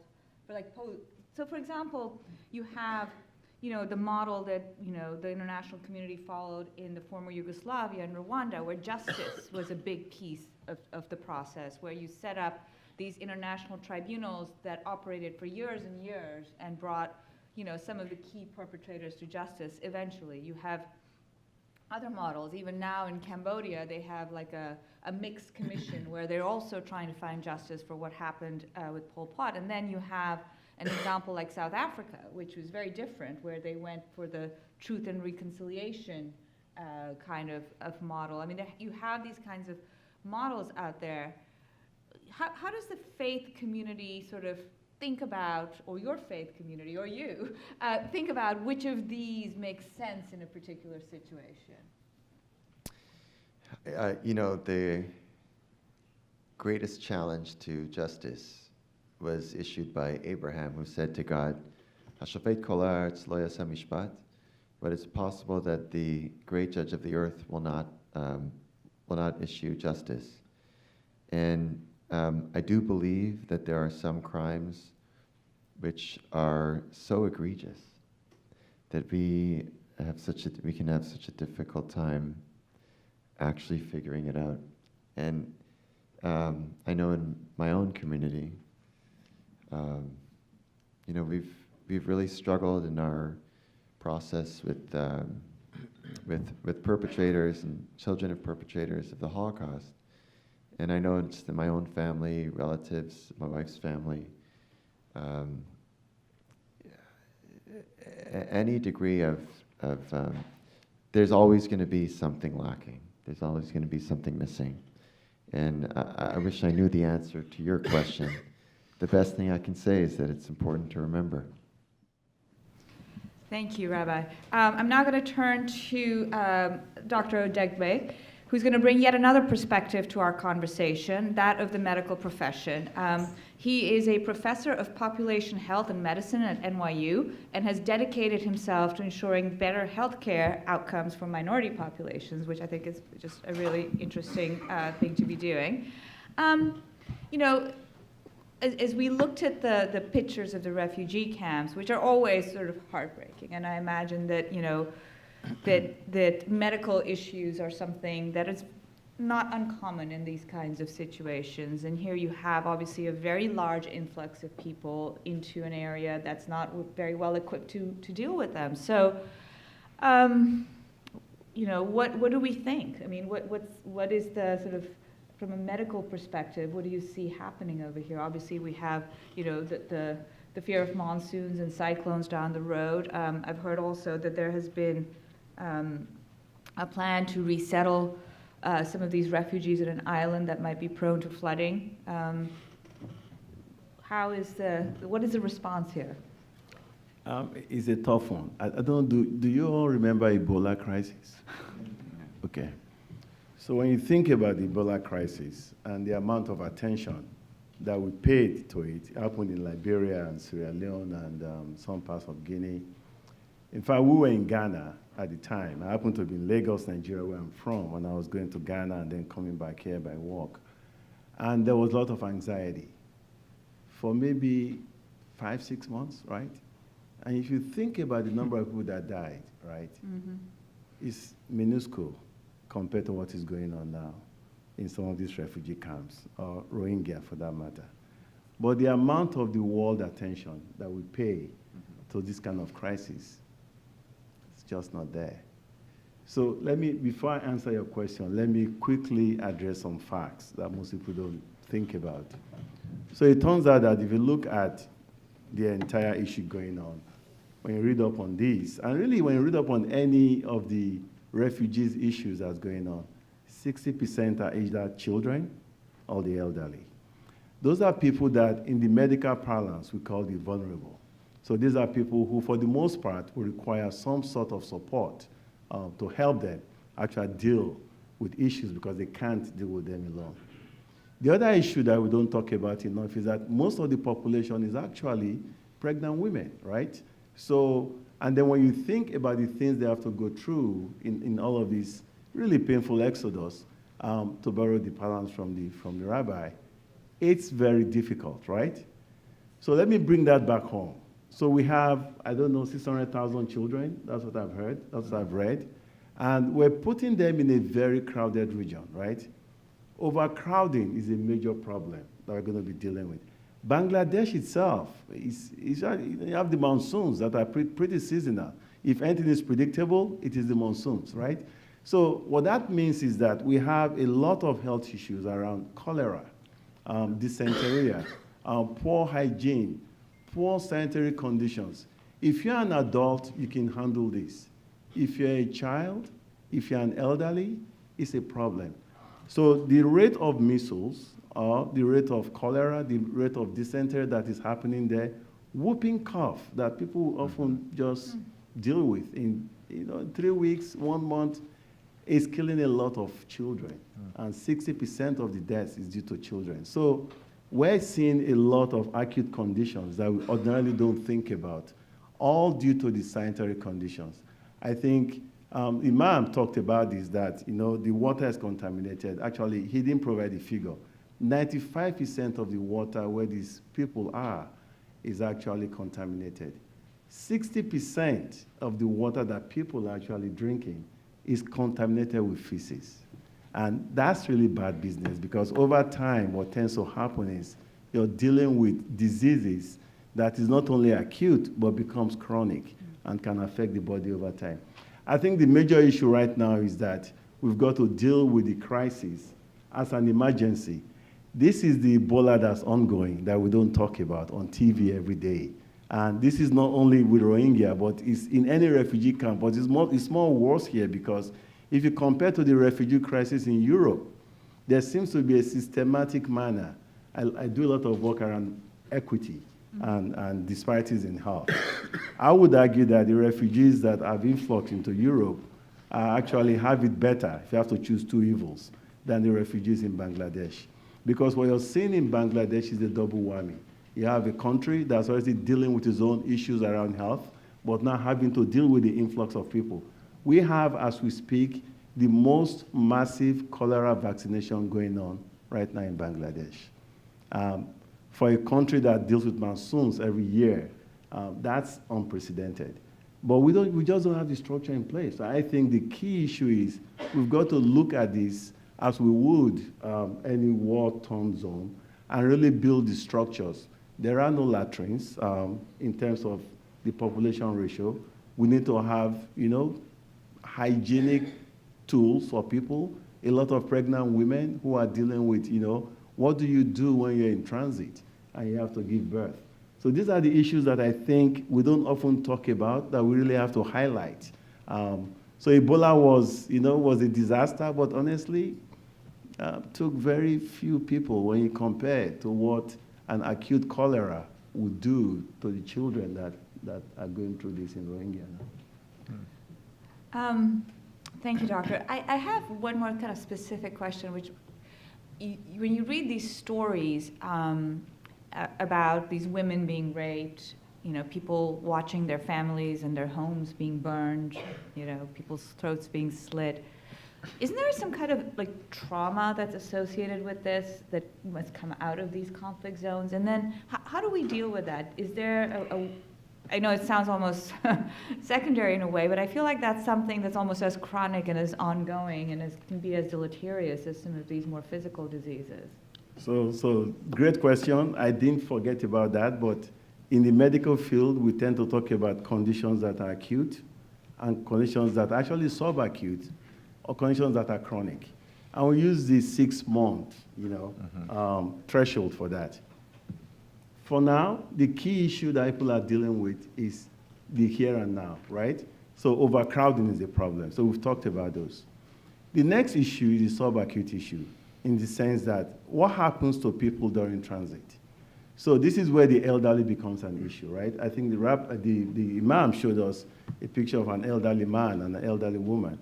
The idea really is when you're in transit, most of the medical care that you received where you were coming from, you can't receive them in transit. Now, it depends on how long you're going to be in transit. So, cardiovascular events, heart attacks, strokes, what have you, hypertension, diabetes, nobody's talking about those. Those are the subacute things. And then reproductive health, right, during that period is often neglected. The chronic issue really is what you're talking about, the psychological trauma. I think you heard about children being thrown back into the fires on bayonets. When you think about the trauma those children go through, those are going to be long-term effects. And what often leads to that is that they're going to have this memory that they just have the flashback. It's like being in a war zone. We have our soldiers who are well prepared. They come back from Iraq or from Afghanistan, and they're having PTSD, post-traumatic stress disorder. They're having flashbacks of the horrible things that's happening to them. This is what we're going to have to deal with down the line. And what that often does is it inhibits or prevents people when they become adults to actually be able to deal with managing most of the illnesses they may have. And let me not forget to mention about the issue of malnutrition. 1 out of every 4 children is malnourished. And the feeling is that 75%, that's 3 out of 4, on any given day has acute malnutrition. What that means is basically that they're starving. In medicine, we like euphemisms, right? Acute malnutrition is basically they're starving, right?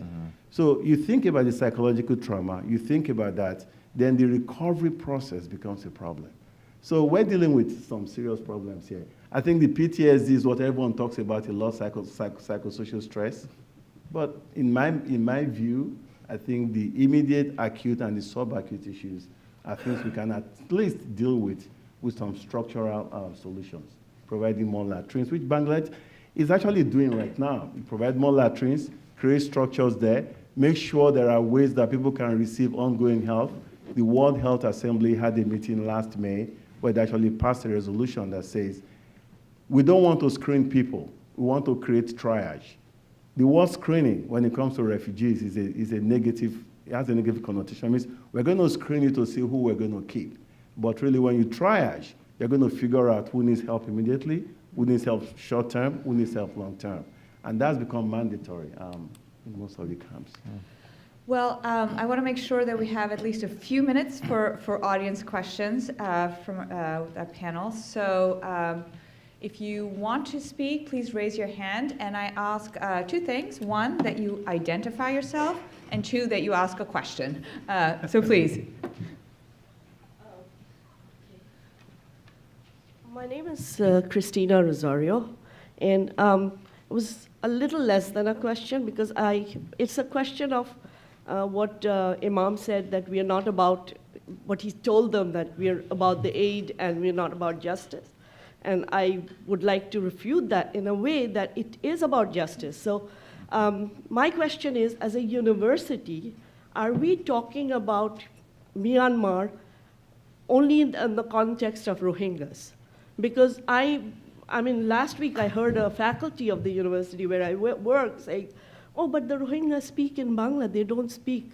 And the thing is, the Rohingyas do not speak in the Burman language, but so doesn't the Kachins.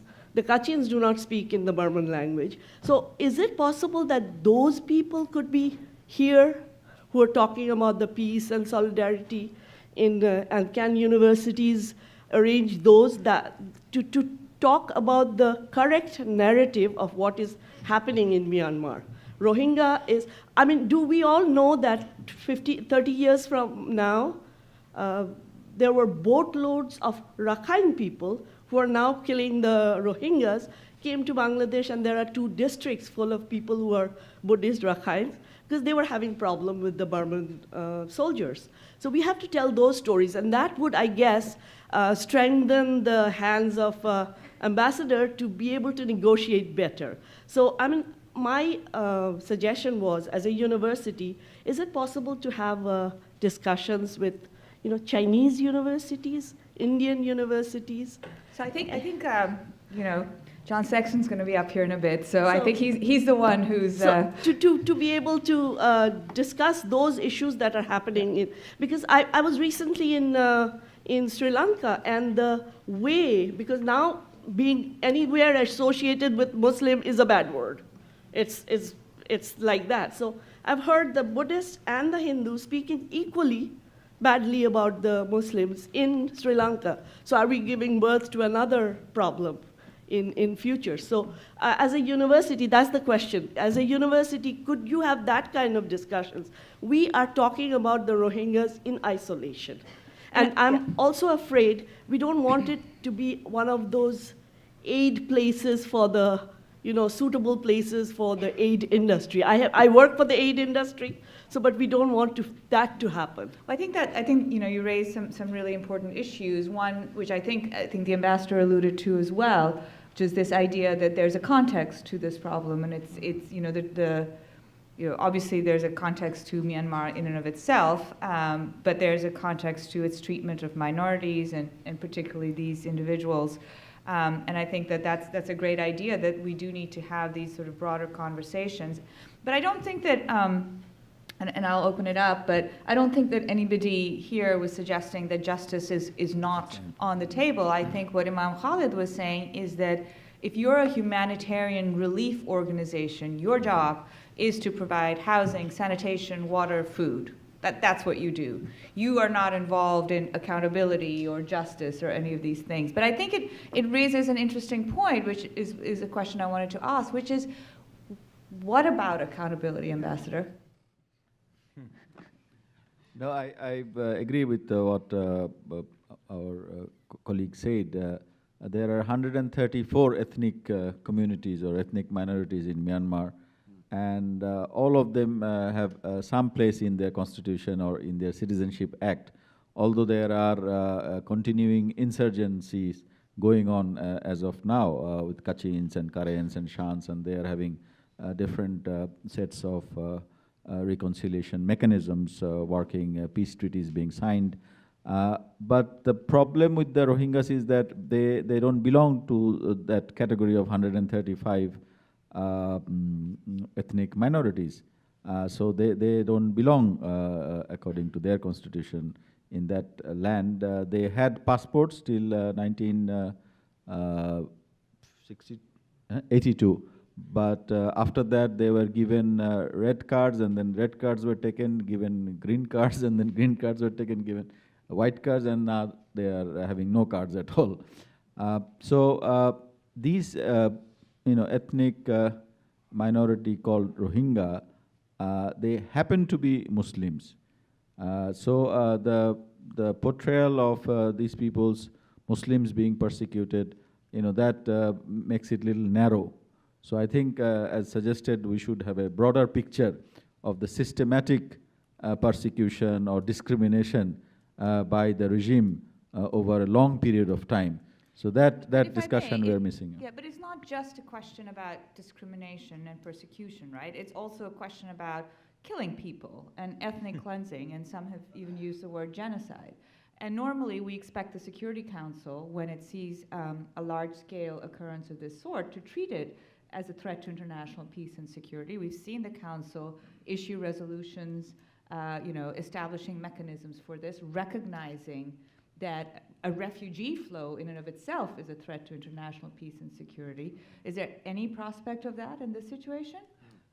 The best we achieved so far is a presidential statement in the Security Council, which is also a rare thing in case of Myanmar.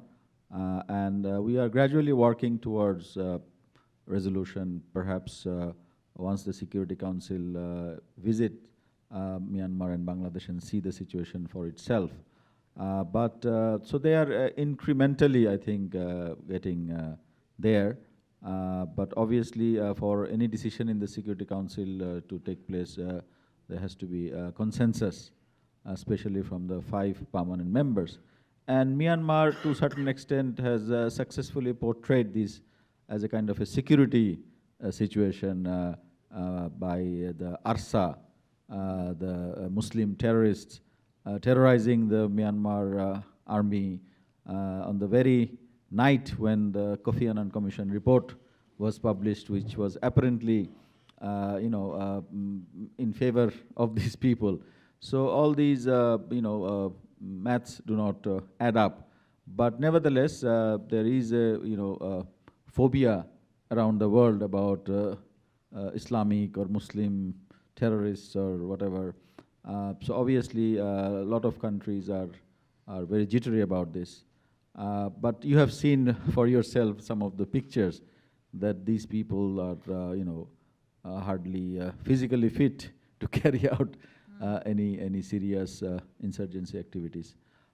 So we are hopeful that the world, with the pressure from the press and the civil society, academia, they will eventually come around. Thank you. Did anyone else want to respond? I see a hand up in the back. Hi. Hello. My name is Cameron Nahar, and I'm a student at Fashion Technology. I'm doing a partner election this round, and we're actually starting a campaign at SIT called Recognize Rohingya, where we're starting to raise awareness on the campus about genocide. My question is for the panel. The children that are born in the refugee camps in Bangladesh, are they granted citizenship?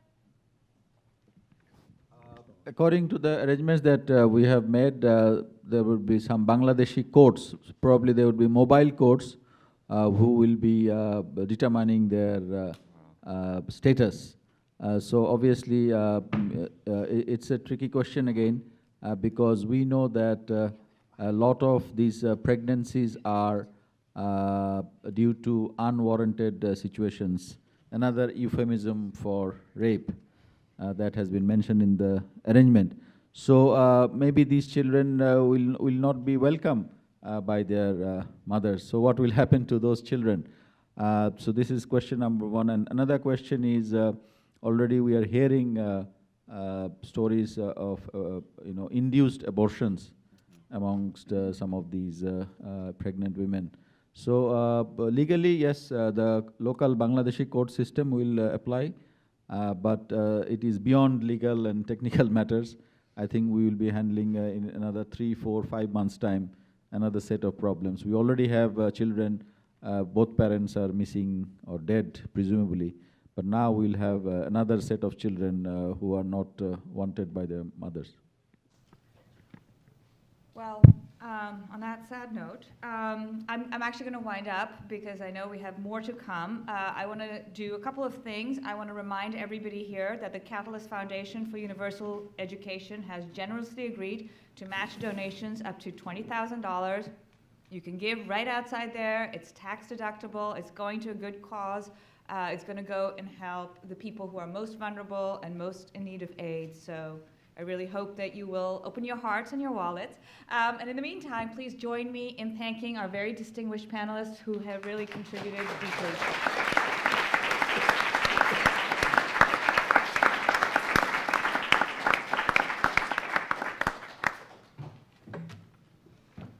Okay, I'm gonna say this simply and elegantly as I possibly can. Wow.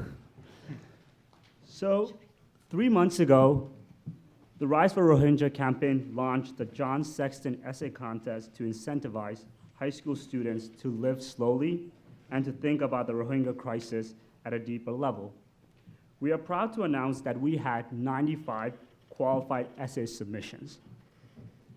And I would like to express my gratitude to Ting Yu, Jesse Coburn, Sean Gavin, Jet Sexton, Mary Silver, and Professor Appiah for painstakingly reviewing the essays and selecting the 3 finalists.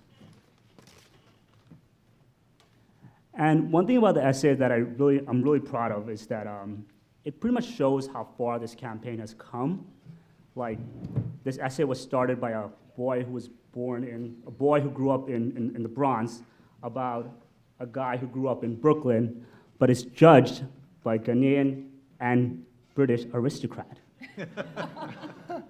who also happens to also judge this year's Man Booker Prize for fiction, the most prestigious competition in the English language for any literature. So we made it, John. We made it, big fella.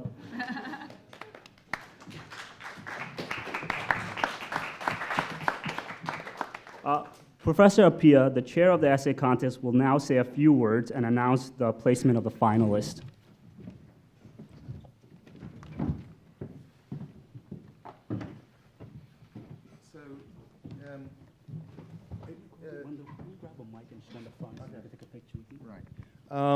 So, it wasn't really painstaking. It was a pleasure to read these essays, at least for me.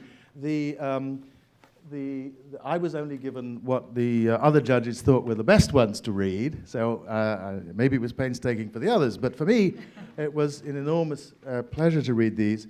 And you may not have looked to see exactly what the challenge was, but they were asked to write short essays addressing one of 2 possible, I believe they're called prompts. I didn't go to an American high school, so I've never responded to prompts, but one prompt was asking people to think about the question of the role of shaming, naming and shaming, as it were, as a strategy for dealing with these kinds of problems, and asking the writers to think about whether they thought that in this context it would be helpful for us to try and shame the regime in Myanmar, Burma. And the other was focused on an essay focused on the question, what can high school students in this city do? And those seem to me, I mean, of course, one thing they could do is try to shame the government of Burma, so that you could collect these 2. But the essays, and it was very hard. I mean, the painstaking part for me was picking the 3 finalists, because I thought they were all, the essays that I got were very good. But, I ended up picking, for 3rd place, Elena Lee from Bronx Science. This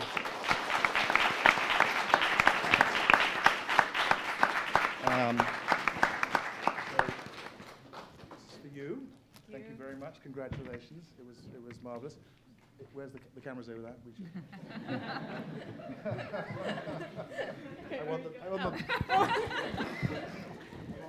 smile. And I should say that she was wrote a very nice essay thinking about how whether shaming is going to work depends upon the context, what kind of challenge it is, and she wasn't very helpful about. Excuse me.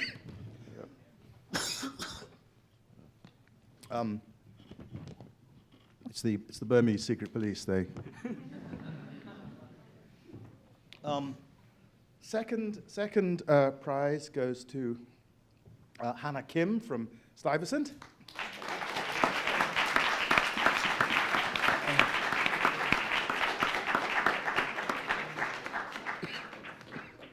Good.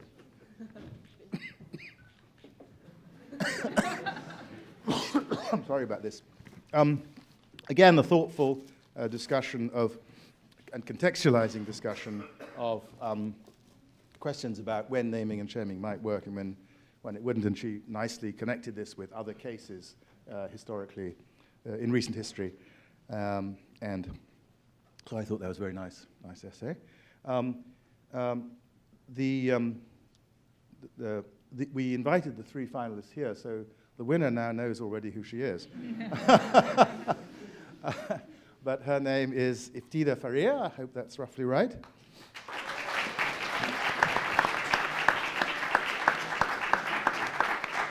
There you are. Congratulations. Congratulations. That was terrific. Great. Thank you. So Iftida's from Brooklyn Tech, and she addressed the question of what high schoolers can do, and if you want to know what high schoolers can do, I suggest you go and talk to her, because she had some very interesting ideas. And I think one thing that was particularly inspiring, as it were, about her piece was that she thought about, well, what can I do? What can we do here? We're just, as it were, each of us is just one person. What can we do? And she had some ideas about that, and I thought they were very well thought out. So I want to thank all of you. A round of applause for everybody. I want to thank you for asking me to do this and for the pleasure of doing it, and I want to thank you all for coming.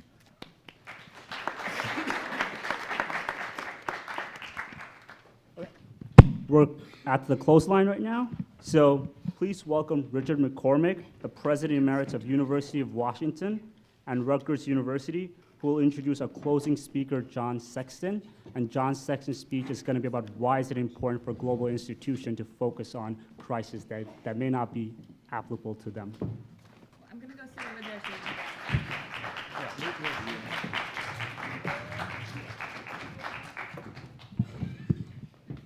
Thank you so much. Everyone here this evening knows John Sexton, who needs no introduction, especially in the halls of the NYU Law School. John was and is the most extraordinary and successful higher education leader of his time. Wherever you look, the facts will bear this out. I won't recite them tonight. I'm sure John cherishes facts of this kind, however, but he achieved these things in ways that are utterly and completely unique and all his own. John tells stories that draw people toward him and his goals. Stories about NYU, of course, but also about baseball, about God, about people around the world. Ask John to tell you stories about the students of his beloved campus in Abu Dhabi, from which he has just returned, and he will oblige. You'll be dazzled and moved, and you'll be more drawn to John Sexton than ever. This uncommon evening bears John's singular imprint and that of his students, global students whom he loves and by whom he is always surrounded. The shared humanity we celebrate tonight and the goals that our speakers have expressed for addressing the crisis of the Rohingya are quintessentially John's. He inspires us all. Please welcome NYU's President Emeritus, John Sexton.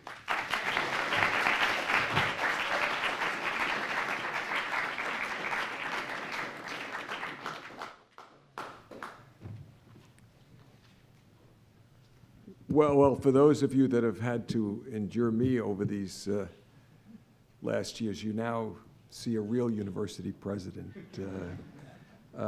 Lest there be any mistake about it, I think you can tell from the remarkable Anthony Appiah's stature, even through the coughing, that he is the royalty, and I'm the guy from Brooklyn, and Tariq is the wonderful Bangladeshi from the South Bronx. So it's now complete, except to do this on behalf of all of us. This is an idea that was born only a few months ago in a visit by Tariq to my law school office. Tariq is one of the beloved hooples, as they're called, who has privileges around the office of the President Emeritus to study, you become a hoople by somehow coming into my life, usually, in most cases, by taking a course with me on one of NYU's 3 campuses. Perhaps you're studying away here from Abu Dhabi or from Shanghai, or perhaps you had me as an undergraduate, perhaps you're still an undergraduate, perhaps you're in graduate school here.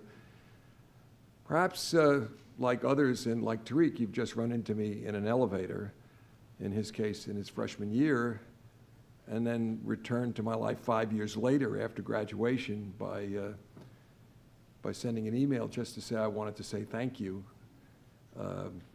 A remarkable thing in the life of a university president, which caused him to be invited in, which caused a friendship to develop, which then caused him to take my course in Baseball as a Road to God, not for credit. He also didn't have to pay tuition. And that set off a whole chain of events as he prepares for the MedCat exam, all the while trying simply to read voraciously and as much as he could, this remarkable young man who then elevated his sights from my course to Anthony's, which he took again, doing all of the work and raising his hand in class and speaking, and not getting a grade, not getting credit, and again, not paying tuition. So he's managed to work his way through the halls of NYU, but you can see in him and his story, which is a tremendous family story, an arc of movement in the direction of greater and greater use of his talent for the good and for the good of all here this evening, and how he persuaded. I mean, it's easy for him to get me here. I'm a guy from Brooklyn, and I'm his friend, and I believe in him. But for him to have delivered the extraordinary group of people that were here tonight, there may be a person in this room that did not learn tonight, but if there is such a person in this room, that person suffers from such consummate impenetrability that he or she would qualify for what the Catholic theologians of the Triumphalist Church would call invincible ignorance. Because wow is exactly the right word, Tariq. Wow is exactly the right word to summarize what you and the folks that you inveigled into working with you delivered to us tonight. And I would like you and them, all that worked, the students that worked in putting this together, please to stand for a moment so that we could salute them.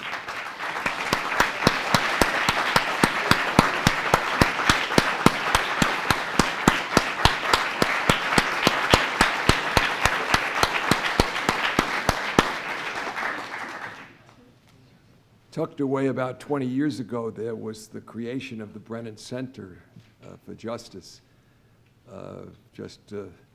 With a single person in a single office, and now it's, of course, this spectacular organization that fights day in and day out for the good. And I've adored Faiza Patel through her work at the Brennan Center for so long. I'm just so proud of the fact that she's one of our NYU folks. And so she, in answer to a very profound question earlier, said, well, John Sexton's going to get up later. He'll answer that. And right away, this moral burden fell upon me, and I'm only going to offer a few minutes of commentary here. Tariq being Tariq and being part of my fan club allocated to me 4 hours. But I will try to reduce that by many, many factors into something not exceeding 4 minutes, but I do want to say a few things if I could. So many of you know that there's a motto on the Playbills just inside my door, which was created by the magnificent Ellen Shawl and Linda Mills as a memento to me each time I walk in. Memory, memory, as Yehuda said. A memento a kind of shining moment that capsulized the spirit of the seeds that we tried to plant here. And it goes back to a phrase of my greatest teacher, a high school teacher: play another octave of the piano, play another octave of the piano. If there are notes you haven't touched, there's a food you haven't tasted, there's a music you haven't heard, if there's a prayer you haven't said, if you're blessed with being able to move about, if there's a place you haven't gotten that you can get, if there's a person that you encounter that is different from you, reach out and touch the notes. Reach out and inhale that gift of difference, of the tremendous creation that is humankind and this planet and the solar systems around it. Because as you reach out and play those other notes, you yourself will expand as a person. It's a very selfish act to embrace the other. It's not some gift going out from you. It's actually a great gift of experience. There is another dimension to that. There's the other side of that coin, if I could just speak about it a moment. And I'm going to, I've been blessed with a loving family that's now my responsibility is for 3 generations. So now the youngest, the 3 girls, and by the way, I have to say, I had nothing to do with this, but I am absolutely delighted, having spent 15 years of my life with high school women, the most formative 15 years of my life, to see that all 3 winners of the essay contest were women, and with all due respect to Bronx Science and Stuyvesant, the fact that a person from Brooklyn was first. I'm sure this had nothing to do with the judges, but it brought a pleasure to see women rise as they should in the world, and most of all, women from Brooklyn. But in any case, I have a policy with my children and with my grandchildren that I will not take them places that they will get in the ordinary course of things. I want to get them into the most remote of places. And I took the 2 12-year-old twins just this time last year to Papua New Guinea, the most remote part of the world, and we went up one of the rivers deep in to a community that didn't know that the Rohingya or Myanmar or Bangladesh or Europe or the United States existed. Okay, there are 450 different languages spoken in Papua New Guinea.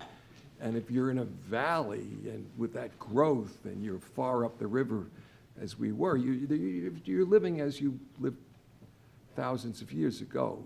And we spent a week with no electricity, no water, no awareness of the outside world, no ability to communicate with the community with which we were living verbally, only non-verbally. And it was a remarkable experience, and my students know it always comes back to the moment. So you think we're off somewhere in Papua New Guinea, it will be back in a moment to Bangladesh and Myanmar. Because on the way home, as we sat in the airport in Hong Kong on the 4th flight already, getting back, about to get on a luxury plane, my granddaughters and I sat and we watched the great movie from the 1960s about Papua New Guinea, The Sky Above and the Mud Below. An expedition that tried simply to go 40 miles, but lost 4 people in the way. And I said to the girls, what was the lesson that you think that Grandpa wanted you most to get from this trip? And I'm very proud of them, because they said, having spent a week with clearly, I'm going to say even brilliant young people, you know, who have a diet of only 2 foods, the fish they catch in the river and the paste that they make, right? In that elementary simple life, who taught us their games, you know, a game that looked remarkably to me like baseball because it had the 4 bases and you spun what looked to me, Yehuda, remarkably like a dreidel, but it was just it was a stick with a thing and you spun it and who could run the farthest before it fell over? And they taught us even as we taught them the slap game. And the girls said, so much depends on where you're born and to whom. The people in this room all come here with blessings. Some come with struggles and blessings. Some come with legacies and blessings. Some come with great privilege and blessings. Some are even princes and royalty. So much depends on where you're born and to whom. You have nothing to do with that. It just happens to you. It determines a lot of important things in your life. This was the message of baseball as a road, not the road to God. Even something as important as whether you're a Red Sox fan or a Yankee fan turns on where you're born and to whom, as does, for example, whether you're an Irish Catholic or a Muslim. That just happens to us. And other things have happened to the people in this room. Other things have happened, like we were all born smart. You ever think about that? As you sit in your class at Bronx Science or Stuyvesant or Brooklyn, you were born smart. You had nothing to do with that. You didn't earn that. It just happened to you. You could have been born dumb. Or just average. But you were born smart. The great Jonathan Sachs, in a lecture given just a couple of buildings from here, took the notion of what it meant if one really believed in an interdependent, I'm going to use a word that comes from my background in religion, ecumenical world. But I'm not going to use it theologically the way Pope John XXIII used it, ecumenical. I'm going to use it in a secular ecumenism, because I think we're living in a time when there's a heck of a lot of secular dogmatism going on. And that dogmatism divides us. And it divides us based upon where we were born and to whom. And it divides us, you know, over things that are as inconsequential as whether you're a Red Sox fan or a Yankee fan. Thankfully, not many kill over that. But people do kill over whether they're born Christian or Jewish or Muslim or Buddhist, or whether they're born on this side of the border or that side of the border, or whether they're born to this family, which 500 years ago had a fight with that family. And yet, down deep below, it's all just an accident. And universities, which have always been the structure in society that calls us to our higher self. Think about that just for a moment. What is our higher self? Our higher self is what's captured in the arts and the sciences and the humanities and thought.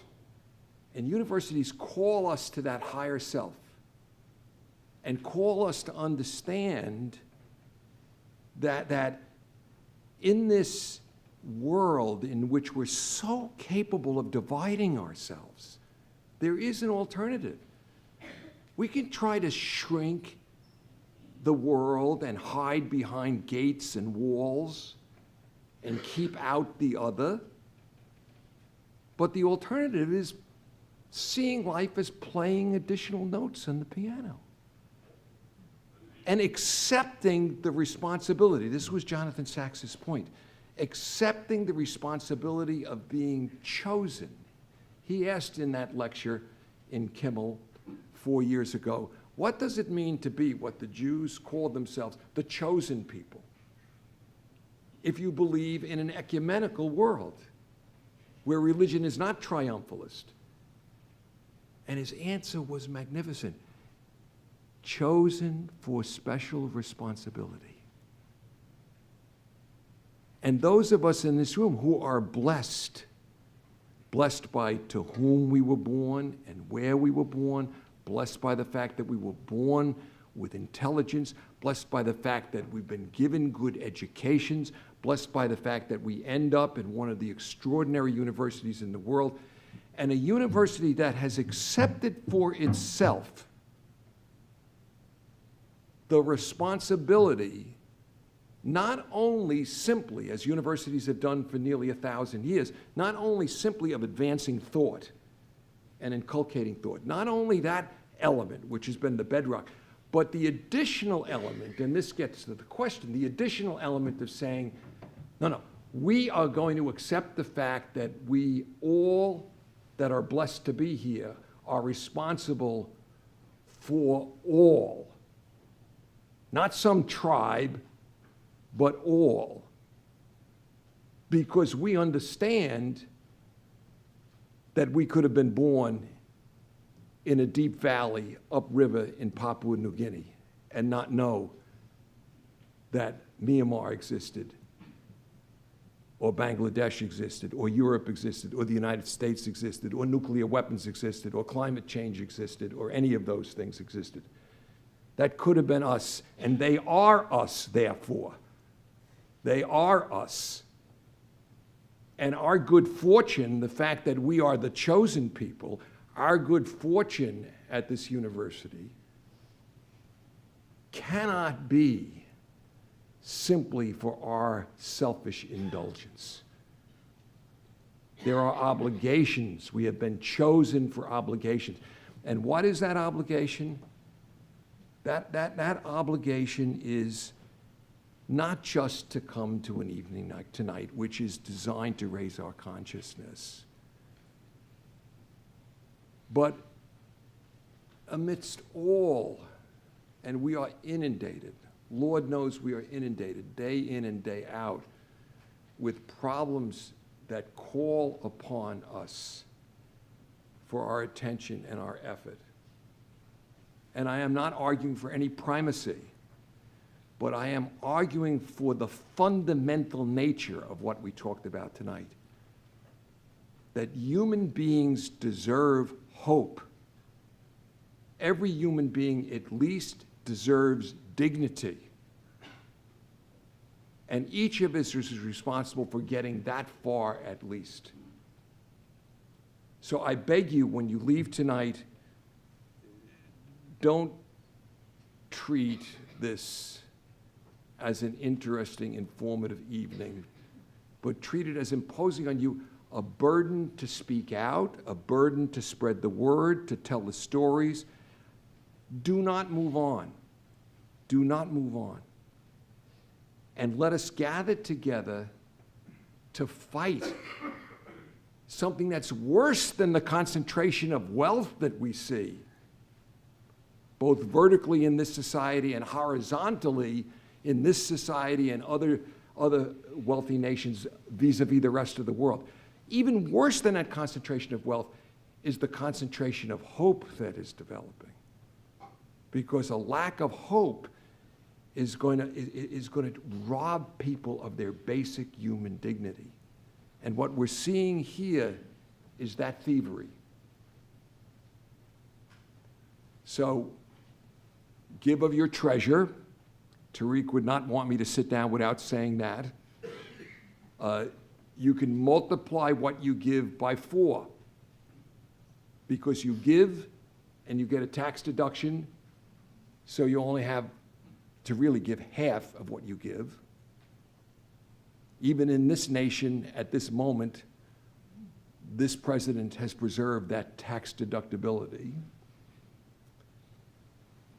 But then the Catalyst Foundation will match it. So you give what is effectively for you 50 cents. I hope you make it $50 or $50,000. and the Catalyst Foundation will make it more. So do that, yes, but far more than that. Give the gift of your mind, your intelligence, your advocacy. Go out into your precincts and call the attention of everyone to this. Richard, God bless you. I've admired you always. I admire you a little less after that completely disingenuous introduction. He used an introduction I wrote about him and just read it. Tariq, God bless you. My beloved colleagues, thank you for being here, and all of you. Onward and upward together, stronger together.